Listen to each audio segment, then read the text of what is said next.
verde. Eu sou Daniel Infantini e hoje nesse vídeo eu quero falar sobre essa planta linda, super ornamental, exótica, exuberante, muito fácil de cuidar, muito fácil de tirar mudas, de reproduzir, que é a Rhipsalis. Você sabia que a Rhipsalis é um cacto?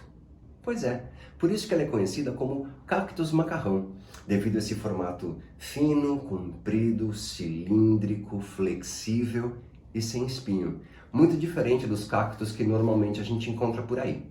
E sendo um cacto, ela faz parte da família das suculentas. Então, ela é um cacto, ela é uma suculenta e ainda é uma planta epífita, que são aquelas plantas que ficam apoiadas nas outras árvores, como a bromélia, como a orquídea, como a costela de Adão.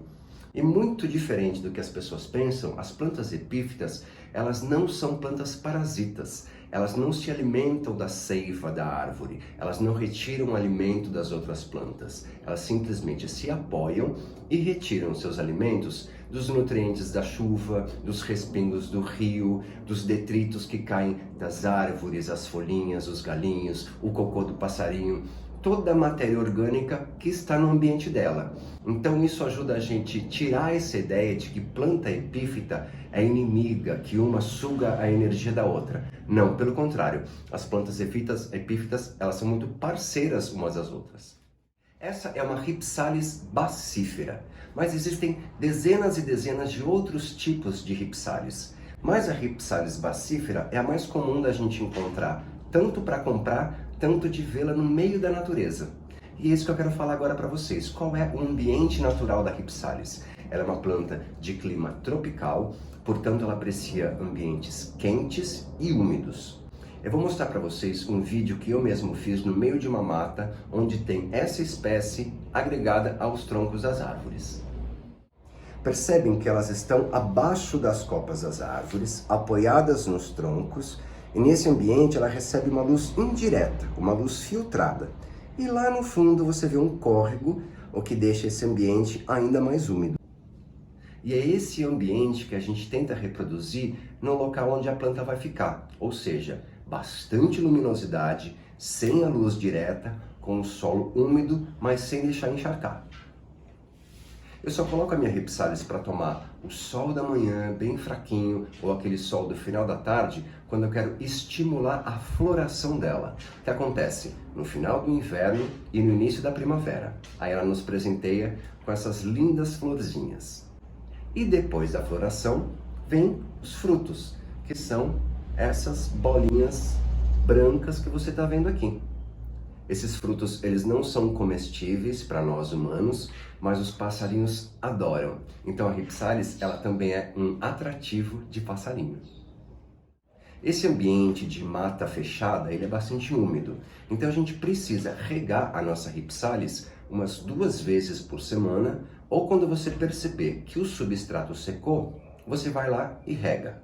Então o que a gente percebe? Que embora ela seja um cacto, uma suculenta, ela foge um pouco àquelas regras que a gente conhece de cactos e suculentas, que são sol pleno e pouca rega. Essa planta, ela segue outros caminhos, ela precisa de um ambiente mais sombreado e uma rega mais frequente. Então é melhor a gente tratar a Rhipsalis como uma planta pendente, até porque ela é uma planta pendente. Tanto que ela é muito utilizada em prateleiras, onde ela deixa cair aquela cascata verde, e também muito utilizada em painéis verticais. E eu vou te dar uma dica se você for usar essa planta em painel vertical. Não deixe a Rhipsalis como primeira opção de planta lá em cima, porque senão ela vai tomar o sol direto. Coloque ela ali no meio das outras plantas, porque o local vai ficar mais sombreado, vai evitar o ressecamento e fica até mais fácil para você regar.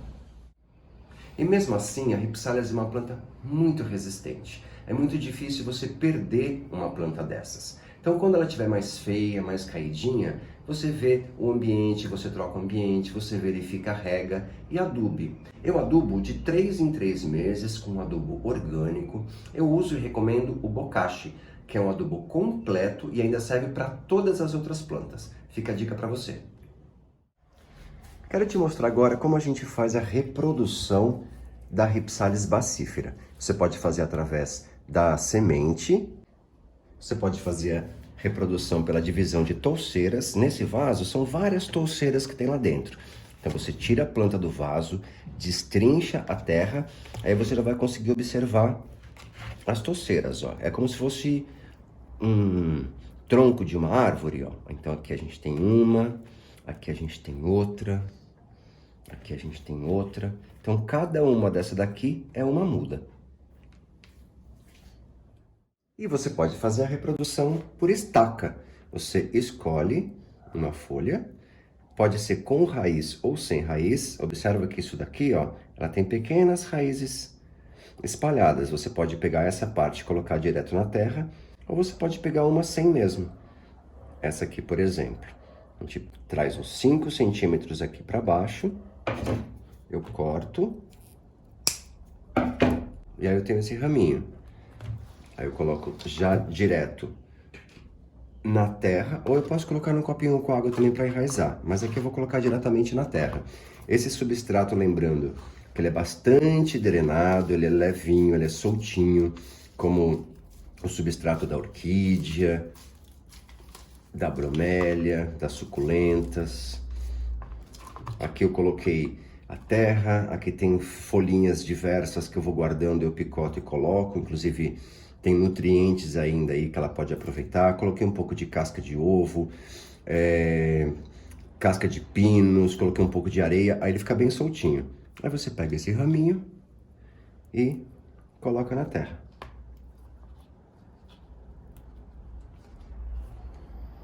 Tá vendo? E aí aqui ele vai começar a multiplicar, é uma planta que pega muito fácil. Então, recapitulando, Rhipsalis bacifera gosta de ambientes internos ou externos com bastante luminosidade, mas sem o sol direto, rega pelo menos 2 vezes por semana ou quando o substrato secar e adubação de 3 em 3 meses. Seguindo essas dicas, você vai ter uma planta forte, viva, vistosa durante muitos anos. É isso. Eu espero que vocês tenham gostado desse vídeo, que as dicas tenham sido úteis. E se for do seu desejo, se você quiser ajudar a divulgar o canal, compartilhar conhecimentos sobre as plantas, curta esse vídeo, compartilhe, inscreva-se no canal, deixe o seu comentário dizendo de que cidade você está falando do Brasil. E eu vou deixar na descrição do vídeo o link das redes sociais da Casita Verde. Muito obrigado pela sua presença, pela sua audiência. Beijo grande e vida longa para você e para suas plantas.